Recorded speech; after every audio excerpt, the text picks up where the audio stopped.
just wanna see the same things you can see. Understand the meaning on a new degree. Maybe that could happen when you're next to me. I just wanna see the same things you can see. Hello, and welcome to another episode of Talking with Mortals, a podcast that is for and by people who will die, eventually. It's made possible by the people who are a part of the Good Mourning Society. We're a group of people who are looking to change the way that our culture talks about and deals with and plans for aging, dying, death, and grief. So, hi, welcome. My name is Erin, and today I want to talk to you about something that you might have encountered if you spend any amount of time on social media, griefy, death talk type of places. And I don't know exactly where it started. I kind of became aware of it in that famous Andrew Garfield interview on Stephen Colbert, where he talked about his mother. And it was obviously such a beautiful interview. But it's a phrase that gets bounced around a lot. And it might ruffle a few feathers, what I'm about to say. But the phrase is, grief is love with nowhere to go. And it sounds great, right? Like, it sounds, on first blush, I think a lot of people feel seen in that phrase. Like, it encompasses that gut punch of yearning and pain when you are in grief and thinking about that person that you lost. I think it's bullshit, personally. And I want to tell you why I think it is. And I also want to tell you why I think that phrase is kind of a perfect example of our, in terms of culture, our relationship with death and why it's kind of messed up. Because we don't allow for nuance and we want to put everything into a nice little phrase that we can put on a pillow or on a mug and sell. So I apologize if that is something that you have resonated with and you're feeling a bit bristled by, but give me a few minutes of your time to sort of plead my case. And if you think I'm full of it, then let me hear it. I am so ready for it. But I hope that you at least give me a chance to explain what my viewpoint is. So, grief is love with no place to go. To put it simply, grief is grief and love is love. And while you may grieve something that you have lost, that you loved, you can still grieve things that you haven't loved. And I'm not trying to make this like big esoteric sort of, because Y is Z, then Z is this. Love is love. So let's break it apart. I want to break it apart. Love is not finite. Love does not end when somebody dies. Your love for them doesn't end. Certainly it changes, but it doesn't finish. And I'll also say that your relationship with that person doesn't end. And a lot of people think that it does. It becomes decidedly one-sided, to be fair, but I think you'd be surprised at how much your relationship grows with somebody who has died. And it's hard to kind of give an example of this. So say a 20-year-old has lost her mother when her mother was 40. And she will continue to love her all the way through the rest of her life. But the love that she has for that version of her 40-year-old mother when she turns 40, when she has a child that was her age, it's still there. It grows. It changes. It evolves. And that's the beautiful thing that I think our culture really lacks, is this idea that once the person has died, then that's it. Like, their story is done, everything's written, and that's that. I have continued, after my dad died, I've continued to find things that I suddenly relate to him, and I can laugh because I wouldn't have got it 20 years ago, 30 years ago, but I get it now with a little bit of perspective. I see him after a few years of living my own life. Uh, I see him as a different person. I can relate to him in a different way, and my love for him has changed. And it hasn't morphed into grief. Grief is a separate thing. So, okay, we know what love is. I think we can all agree that love is, well, it's kind of undefinable, but it's an outpouring of emotion. It is caring for somebody, it's appreciating somebody. It's that connection that you feel with them. Grief comes in lots of different forms, and part of why I think that phrase that love is, oh my gosh, I always mess it up, that grief is love with no place to go, does a disservice to grief, is that grief is the loss of something. And we think about it a lot in terms of like losing a person or a pet, but it's not just death. We experience grief in so many different ways that our culture does not make room for. And it leaves us feeling in those moments of like, what the fuck is wrong with me? Why am I so emotional about this? Like, I don't know how to cope with this. I don't know what my emotion is in this moment. And that does a disservice to us as well, not being able to define grief in any other capacity than outside of death. When I got ill, so I have, kind of a chronic variable illness, I grieved hard for the life that I thought that I had, for the life that I thought that I was losing. When you get divorced, you grieve for the life that you thought you were going to have. You grieve the loss. So I think the best way to think about grief is loss.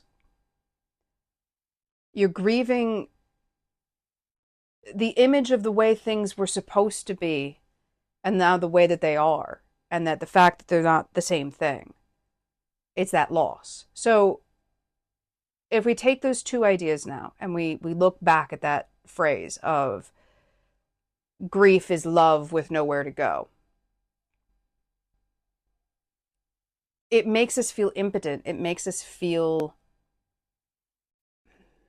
like once that finality of death is done, that we're choked up and there's no place for us to go with it. And when you add to it the idea that grief is like the worst thing ever in our culture, you are,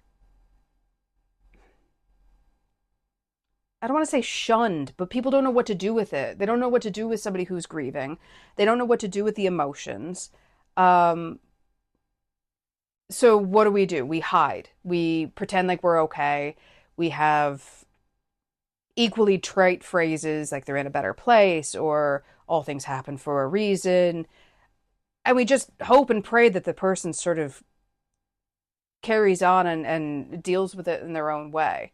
I should preface this by saying that I volunteer with a fantastic charity. If you're familiar with it at all, look it up if you're not. It's called The New Normal, and it's a peer-to-peer grief support group, and it's largely online. There are some sessions that meet in person. Look it up. Absolutely fantastic. And it was during one of those sessions that I was facilitating that it kind of occurred to me, this idea. And obviously I'm not going to give any details, but basically the conversation was around how difficult it is to be in social settings, to be in workplace settings, and be carrying grief and to be feeling that way. Even with friends, like talking about how you don't want to be the person who's like the griever in the group. You don't want to be the sad person in the corner, or have people think of you in that way, even if you aren't outwardly acting that way. And one, how sad is that you can't rely on the people who are around you in your life to support you when you need the most support, really. But it kind of occurred to me, and I said it without thinking, as I do with a lot of things, but it's looped in my head. And all I said was, we're not doing them any favors by hiding it. Because if just by sheer, I don't know, luck, I guess, you're in a room with people who have never lost somebody, who have never had that sort of grief from death, let's say. They don't know how to act. They don't know what it feels like. They don't know until they're there. And what a horrible thing to like be surprised into. It really should just be the other way around. It should be that grief is something that you experience when you have lived your life fully. Because if you live your life fully, if you connect with people, if you try things, if you are doing the best that you can to live a fully authentic human experience, in whatever way that looks for you, you are going to grieve. You're going to lose things. You're going to lose people. So rather than it seeming like this thing that we have to gather together with other grievers and we have to shun ourselves away because other people can't cope with it, I genuinely think that it should be flipped. And then it should be seen as a rite of passage.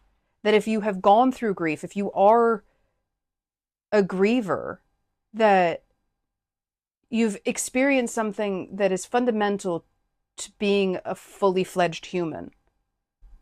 So that's why the other phrase that gets bantered around is grief is the price we pay for loving. Nope, not necessarily. Grief is the price you pay for living a fully authentic human life. Because we all know that it's not all positive, is it? You can have joy, you can have grief, you can have loss, you can have beautiful connection. But they're all separate things, and they all make up kind of the collection of what it means to live and be and love and experience. So grief is love with nowhere to go is not, it's not complete. And I think it sounds nice, but when you sit with it and you think about it, it's not true. And it almost teaches you that if you're in grief, that you can't be in love as well. And that's just not the way that it is. So, yeah, let me know what you think. If that at all makes sense to you, if I need to explain it in another way, because I've sort of rambled, but I just think that there are different ways to look at the role that grief has in our lives. And it sucks, and it hurts, and it rips us apart. But it also makes us capable of loving deeper and appreciating life deeper. And I think that's partially what it's for. It's to show us that things are finite and that we don't always have the life that we have. So if it's good, then treasure it. And if it's bad, then trust that it's going to change, because that's what it does. So yeah, let me know what you think. Leave a comment. Send me an email. Do whatever your heart tells you to do. But thank you so much for listening. Again, this podcast is made possible by the Good Mourning Society. So if you would love to join us, we've got all sorts of different tiers. We basically live on Patreon right now. There are lots of different tiers, lots of information on our free tier, and it goes all the way up. Join us on social media. But really, if any of this resonates with you, or if you think that what we're doing is important, then share, like, do all that amazing stuff that you already know.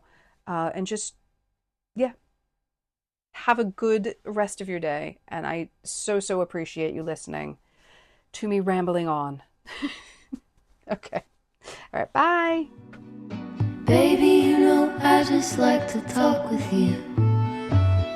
just wanna go out on a walk with you.